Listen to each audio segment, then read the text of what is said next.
లావణ్య అయితే మాత్రం పెళ్ళయింది అంటోంది, అలాగే వాళ్ళందరికీ తెలుసు అంటోంది. కానీ ప్రూఫ్స్ విషయంలోకి వస్తే ఇవి సరిపోతాయా? ఇవి సపోర్టింగ్ గా ఉంటాయా? అంటే అదర్ యాక్టర్స్ తో దిగిన ఫోటోలు కావచ్చు, వీళ్ళిద్దరూ కలిసి అవి సపోర్ట్ గా సరిపోతాయా? Burden of proof not only lies on the de facto complainant but also lies on the accused. Burden of proof మాకు ప్రూవ్ చేసుకోవాల్సిన బాధ్యత ఎంత ఉన్నదో, ఇది కాదు అని ప్రూవ్ చేసుకోవాల్సిన బాధ్యత ఎలిగేషన్స్ ఫేస్ చేస్తున్నటువంటి అక్యూజ్డ్ మీద కూడా అంతే ఉంటుంది. ఇప్పుడు మనం చెప్తున్నటువంటి యాక్టర్స్ అందరికీ కూడా త్రూ కోర్ట్ నోటీస్ పంపిస్తాం, వాళ్ళ ఎవిడెన్సెస్ అండ్ స్టేట్మెంట్స్ రికార్డ్ చేసు. ఈ పిల్లకి న్యాయం జరగాలి సార్. ఎవిడెంట్ గా ప్రముఖమైన హీరోలు అందరూ కూడా వరుణ్ సందేశ్ కానించి, నిఖిల్ కానించి ఇంకా చాలా మంది ఈ అమ్మాయిని భార్యగా అబ్బాయి ఇంట్లో చూసామని చెప్పిన తర్వాత ఇవాళ అతను ఒప్పుకుంటున్నాడు బహిరంగంగా. అతను ప్రైమా ఫేస్ అగ్రీ చేశాడు, అవును నేను సహజీవనం చేశాను, కానీ ఇగో ఈ అమ్మాయికి సంబంధించి ఈ రకమైనటువంటి ఎలిగేషన్ ఉన్నాయి కూడా వదిలేశాను. ఇదేంటండి? భర్త తాగుబోతవుతాడు, భర్త తిరుగుబోతవుతాడు, భార్య 10 ఏళ్ళ తర్వాత వదిలేస్తే సమాజం ఒప్పుకుంటుందా? అంటే అతను ఏమంటున్నాడు, ఎలిగేషన్ ఉంది, అది ప్రూవ్ అయిందో తెలియదు, డ్రగ్స్ కేసులో లోపలికి వెళ్ళింది కాబట్టి వదిలేస్తున్నా. ఏమో నువ్వే పెట్టించామో డ్రగ్స్ కేసు, ఎవరు తెలుసు? వాస్తవాలు ఇంకా మీడియా తీసుకురావాలి, మాబోటోళ్ళని బయట తీసుకురావాలి. అన్యాయంగా ఈ పిల్లల్ని అరెస్ట్ చేసి చాలా చిన్న క్వాంటిటీకి సంబంధించి 40-45 రోజులు డీటైన్ చేశారంటే ఎంత పెద్ద పెద్ద మనుషులు దీని వెనకాతలో పనిచేస్తా ఉన్నారు. అలాగే మస్తాన్ విషయం, మస్తాన్కి సంబంధించిన రిలేషన్షిప్ లో ఉంది అనే అంశాన్ని కూడా తను అక్కడ ప్రస్తావిస్తున్నాడు. కాబట్టి ఇది ఎంతవరకు ఇంపాక్ట్ చూపించవచ్చు కేసు మీద? సార్ అసలు మస్తాన్ అనేటువంటి వ్యక్తితో రిలేషన్షిప్ అనేటువంటిది రాజ్ తరుణ్ హీరో మాల్వి మల్హోత్రాకి సంబంధించినటువంటి ఆధారాలు బయటకు వచ్చిన వాటిని తప్పుద్రోవ పట్టించడానికి, నా క్లయింట్ క్యారెక్టర్ ని అసాసినేట్ చేయడానికి, అంటే సామాన్యుల దృష్టిలో, ప్రజల దృష్టిలో ఈ అమ్మాయిని అబ్యూజర్ గా, ఈ అమ్మాయి క్యారెక్టర్ ని కొంచెం చీప్ చేసేటువంటి ఒక అమానవీయమైనటువంటి ఒక ఇన్హ్యూమన్ చర్యకి హీరో రాజ్ తరుణ్ పాల్పడ్డాడు. అలాగే ఇక్కడ పోలీస్ కంప్లైంట్ సంబంధించి ఎందుకని రిజిస్టర్ కావడానికి తాత్సారం అవుతుందా, లేట్ అవుతుందా, ఏం జరుగుతుంది? సార్ ఈ రోజు ఆధారాలతో సహా మేము సెగ్రిగేట్ చేసుకుని రేపు ఉదయం వెళ్తాం. రేపు ఉదయం కూడా పోలీస్ వారు మా దగ్గర ఉన్న ఆధారాలు, వాళ్ళు ఇచ్చిన నోటీస్ కి రిప్లైకి అనుగుణంగా వ్యవహరించకపోతే ఇదే తెలంగాణ హైకోర్టులో రిట్ ఆఫ్ మ్యాండమస్ ద్వారా సూపరింటెండెంట్ ఆఫ్ పోలీస్ ని పార్టీగా చేస్తూ, హోమ్ డిపార్ట్మెంట్ ని పార్టీగా చేస్తూ ఈ అమ్మాయికి కేసు ఎందుకు నమోదవుదో కూడా చూస్తాం. ఇన్ని ఆధారాలు ఉండగా ఈ అమ్మాయిని బ్లాక్ మెయిల్, థ్రెటన్ చేస్తున్నటువంటి హీరోయిన్ మాల్వి మల్హోత్రా నేరుగా నీ అంతు చూస్తానని చెప్పినటువంటి ఆధారాలు ఉండగా ఈ అమ్మాయి పెట్టినటువంటి కేసును పరిగణలో తీసుకోరా? ఎందుకు మాల్వి మల్హోత్రా ఇందులో ఆ అమ్మాయి ఎందుకు అక్యూజ్డ్ అవదో, ఎందుకు తరుణ్ అక్యూజ్డ్ అవడో ఖచ్చితంగా కోర్టులో తేల్చుకుంటాం. దాంట్లో ప్రాబ్లం ఏముందండి? ఈ అమ్మాయి దగ్గర 1 టెరాబైట్ హార్డ్ డిస్క్ కి సంబంధించిన డీటెయిల్స్ అన్ని ఉన్నాయి. ఈ అమ్మాయి దగ్గర పూర్తి ఆధారాలు ఉన్నాయి. And she is not trying to get in to lime light. Fame కోసం ఈ అమ్మాయి పోరాడట్లా. తన జీవితం ఏంటో అర్థం కాని క్రాస్ రోడ్స్ లో తన బతుకు పోరాటం తను చేస్తాం. కానీ I address this issue with sincere heart after pursuing all the records. But Malvi Malhotra చెబుతోంది ఇవన్నీ ఫాల్స్ ఎలిగేషన్స్, అంతా ఫేక్ అని చెప్తోంది. సో ఇవి She have all rights to approach her legal counsel. She have all rights to come to the honorable court to explain her side of concern. ఆమె దగ్గర ఆధారాలు ఉన్నాయంటే ఇవి false and fabricated and frivolous in nature అని ఆవిడ నమ్మితే వాళ్ళ lawyer వచ్చి కోర్టులో మాట్లాడమని సార్. మీడియా ముందుకు వచ్చి అన్ని ఫాల్స్ అంటే సరిపోదుగా. బాధితురాలు ఎంతో నమ్మకం పెట్టుకుని 10 సంవత్సరాలు తల్లిదండ్రులు వద్దనుకుని తినే జీవితం వరకు బతుకున్న అమ్మాయిని ఇవాళ నడి రోడ్డు మీద ఇద్దరు సినీ తారలు వాళ్ళ వ్యక్తిగతమైన స్వలాభం కోసం నుంచోబెడితే చట్టం ఏమి ఏ రకంగానూ వెనక్కి వెళ్ళేటువంటి అవకాశం లేదు. రైట్ కళ్యాణ్ గారు, ఇప్పుడు ఒకవేళ ఇది కనుక ప్రూవ్ అయితే, ఈ కేసు కనుక సంబంధించి ప్రూవ్ అయితే ఎటువంటి సెక్షన్స్ కింద రిజిస్టర్ అయ్యే అవకాశం ఉంటుంది, ఎటువంటి శిక్షలు పడే అవకాశం ఉంటుంది? సార్ ఇది ప్రీవియస్ గా బిఎన్ఎస్ కి ముందు, భారతీయ న్యాయ సంహితకు ముందు జూలై 1 ముందు జరిగిన అఫెన్స్ కాబట్టి కొత్తగా వచ్చిన సర్క్యులర్ ప్రకారం పాత సెక్షన్లే 420, 506 లాంటి తదితర సెక్షన్లు పెట్టినప్పటికీ during the time of trial court కనుక బిఎన్ఎస్ఎస్ పరిగణనలో తీసుకుంటే మారిన సవరణైనటువంటి కొత్త చట్టాలు అమ్మాయిని పెళ్లి పేరిట అమ్మాయిని మోసం చేసి సాధ్యం చేసి ఆ అమ్మాయిని కనుక ఇలా రోడ్డు మీద నుంచోబెడితే గనక కొత్త చట్టాల పరిగణనలో తీసుకుంటే 10 సంవత్సరాల కఠిన కారాగార శిక్ష, అతనికి అతని ప్రోద్బలం చూపించినందుకు 3 సంవత్సరాల పైచీలకు కూడా మాల్వి మల్హోత్రాకు కూడా ప్రోద్బలం ఉంది అని నిరూపించబడితే పడేటువంటి అవకాశం ఉంది. రైట్. రైట్ కళ్యాణ్ గారు, thanks for joining with us. మొత్తంగా అయితే మాత్రం రాజ్ తరుణ్ అలాగే లావణ్య విషయంలో మాత్రం ఇంకా డిస్కషన్స్ డిబేట్స్ కొనసాగుతూనే ఉన్నాయి. మాల్వి మల్హోత్రా అలాగే రాజ్ తరుణ్ వీళ్ళిద్దరూ కూడా ఇప్పుడు జరుగుతామని కూడా ఫాల్స్ ఎలిగేషన్స్, ఫేక్ న్యూస్ అంటూ కూడా చెబుతున్న ఆ సిచ్యువేషన్ చూసాం. లావణ్యకు సంబంధించి 11 ఏళ్ళు తనతో పాటు ఉంది కాబట్టి తనకు న్యాయం జరుగుతున్నట్టు కూడా ఇన్ఫాక్ట్ లావణ్య తరపున ఇన్ఫాక్ట్ ఈ కేసును చూస్తున్న కళ్యాణ్ దిలీప్ సుంకర కూడా చెప్తున్న పరిస్థితి మనం చూసాం. సో మొత్తంగా ఏం జరగబోతోంది అనేది ఒక ఉత్కంఠ మాత్రం కొనసాగుతుందే చెప్పుకోవాలి. లాస్ట్ ఇయర్కి సంబంధించి ఆగస్టు సెప్టెంబర్లో ఈ కాన్వర్సేషన్ జరిగిందనేది ఇక్కడ ఇన్ఫాక్ట్ కాన్వర్సేషన్లో మనకి వినిపిస్తున్న మాట. ఎయిర్ హోస్టెస్ ట్రైనింగ్ కోసం సింగపూర్ వెళ్ళాలంటూ కూడా లావణ్య చెప్తున్న సందర్భాన్ని చూసాం.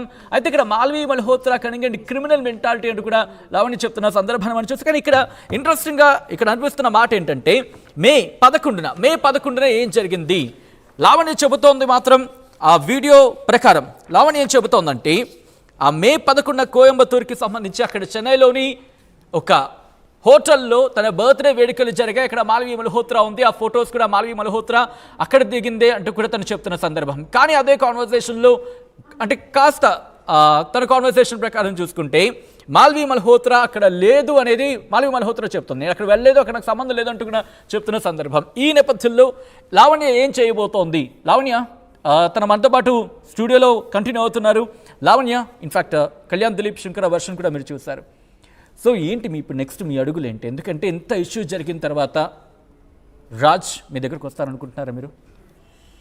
మరి నాకు న్యాయం అయితే ఇంకా నేను చెప్తున్నాను కదా సార్, నాకు ఇలాంటి రోజు ఒకటి వస్తుందని అయితే నేను అనుకోలేదు. ఒక్కసారి మీరు లైన్లో ఉండండి. ఇదే అంశానికి సంబంధించి కళ్యాణ్ దిలీప్ శంకర కూడా లైన్లో జాయిన్ అయ్యారు, కనెక్ట్ అయ్యారు. ఒకసారి మాట్లాడే ప్రయత్నం చేద్దాం. కళ్యాణ్ దిలీప్ శంకర గారు నమస్తే, వినిపిస్తుందండి ఆ మాట? వినబడుతున్నారు, చెప్పండి. రైట్, ఇక్కడ లావణ్య ఉన్నారు. లావణ్యతో ఒకసారి మాట్లాడే ప్రయత్నం చేద్దామండి.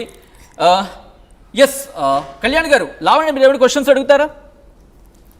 క్వశ్చన్స్ ఏం లేవండి. సఫిషియంట్ అమౌంట్ ఆఫ్ ఇన్ఫర్మేషన్ అయితే ఆ పాప దగ్గర ఉన్నది. ఆ అమ్మాయి వైపు న్యాయం ఉన్నది.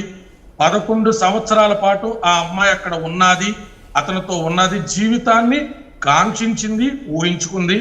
చాలా చిన్న వయసులో ఇంటర్మీడియట్ అయిన తర్వాత డిగ్రీకి వచ్చేటువంటి స్టేజ్ లో తనే ఒక ఆధారమై అప్పటికి ఏమీ కాని అనామకుడిలా ఉన్నటువంటి actor or hero or lead role whatever it is Raj Tarun కి అన్నం పెట్టినటువంటి ఒక మంచి మనసు కలిగిన అమ్మాయి. అది మీరు నేను చెప్పట్లా, అతనే చెప్పాడు. బిగినింగ్ డేస్ లో నాకు చాలా సపోర్ట్ చేస్తుందని. బిగినింగ్ కాదు, కొన్ని సంవత్సరాల పాటు కూడా ఈ అమ్మాయి చిన్న వారి పనులు చేసుకుంటూ ఇంట్లోంచి డబ్బులు తెచ్చుకుని ఇతను నా వ్యక్తి, నన్ను ప్రేమించానన్నాడు, పెళ్లి చేసుకుంటానని నమ్మి ఆ అమ్మాయి అన్ని రకాలుగా అతను వెనబడి నిలబడితే ఈ రోజు స్టార్ డమ్ వచ్చి హీరోయిన్లతో పరిచయాలు పెరిగి హీరోయిన్లతో సహజీవనం చేసేటువంటి దౌర్భాగ్య సంస్కృతిలోకి వెళ్ళి 7 అడుగులు నడిచినటువంటి అమ్మాయి గుళ్ళో తాళి కట్టాడో బళ్ళో తాళి కట్టాడో తాళికి సంబంధించిన క్రతువులు జరగకపోయినా అతని ఇంటెన్షన్ ఈవెన్ నమ్మించడమే కదా.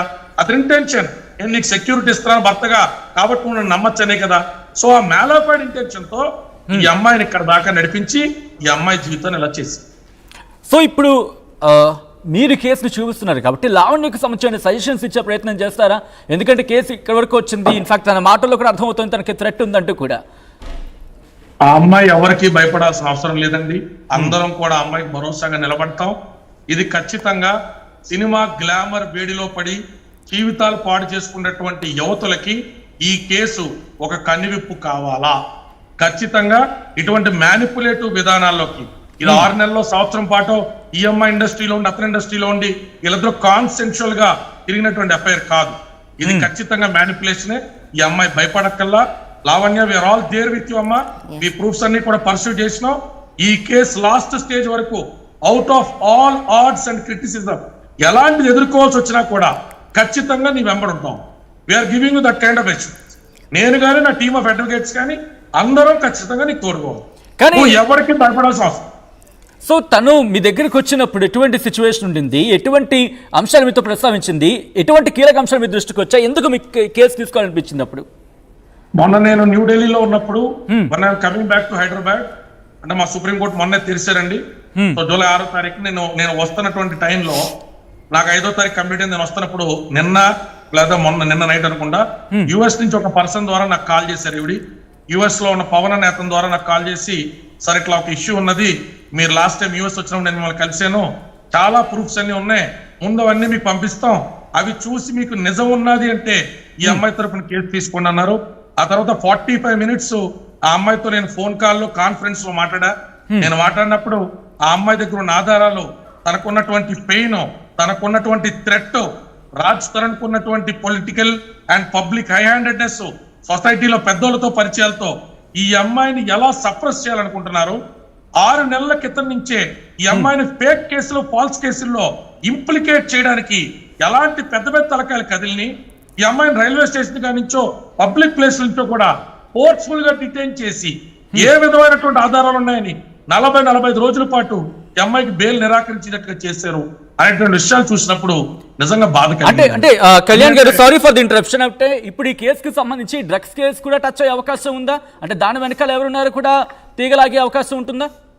100% ఆల్రెడీ మా టీం ద్వారా మేము మా ఇన్వెస్టిగేషన్ మేము మొదలు పెట్టుకున్నామండి. ఎంత పెద్ద ఆఫీసర్ ఉన్నా ఈ పిల్ల తప్పు లేకుండా కేవలం పొలిటికల్ ప్రెషర్ తోనో లేకపోతే అక్కడ ఉన్నటువంటి సినిమా ఇండస్ట్రీ పెద్దల ప్రెషర్ తోనో ఈ అమ్మాయిని అన్యాయంగా ఇరికిచ్చారు అంటే ప్రతి ఒక్కరు కూడా బాధ్యులైన వ్యక్తులు ఓచలు లెక్క పెట్టి తీరుతారు.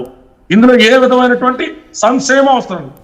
ఈ పిల్ల ఇచ్చినటువంటి ఆధారాల ప్రకారం, తన దగ్గర ఉన్న వివరాల ప్రకారం ఆ అమ్మాయి దగ్గర సీజ్ చేసిన క్వాంటిటీ ఏంటి, పోలీస్ స్టేషన్ ఛార్జ్ షీట్ ఏంటి, వాళ్ళు పెట్టిన డీటెయిల్స్ ఏంటి, అన్ని కూడా బయటికి తీసుకొస్తాం. అంటే నింద తేలిక సార్, నింద కొట్టుగా ముఖం మీద వేసేస్తే ఈ సోషల్ మీడియా జమానాలో ఏది నిజమో ఏది అబద్ధమో తేల్చుకునే లోపల ఎవరికి ఇష్టం వచ్చినటువంటి వాళ్ళు ఆ అమ్మాయి మీద కథనాలు రాస్తా పోతా ఉన్నారు. నువ్వు డ్రగ్ అబ్యూజర్ అంటున్నారు, నువ్వు డ్రగ్ పెడలర్ అంటున్నారు.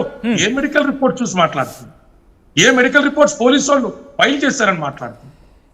ఈ అమ్మాయి గురించి ఏం తెలిసిన మాట్లాడతారు. ఇందులో కాంట్రడిక్షన్ చూడండి. పోలీసు వాళ్ళు ఏమో ఈ అమ్మాయి డ్రగ్స్ అమ్ముతుందని చెప్పి కేసు కడతారు. రాజ్ తరుణ్ ఏమో నిన్న మీడియా ముందుకు వచ్చి ఈ అమ్మాయి డ్రగ్ అబ్యూజర్, నా రూమ్ కి తెచ్చుకునే ఫ్రెండ్స్ తో పాటు డ్రగ్ యూజ్ చేసిందని చెప్తా ఉంటాడు. మరి అప్పుడు నువ్వేం చేస్తున్నావు? నువ్వు బాధ్యతాయుత పౌరుడివి, సినిమాలో హీరోవి, ఈ అమ్మాయి డ్రగ్ యూజ్ చేస్తుంటే నువ్వు వీడియో తీసి పోలీసులు కంప్లైంట్ చేయలేకపోయావా? అనుకున్నావా?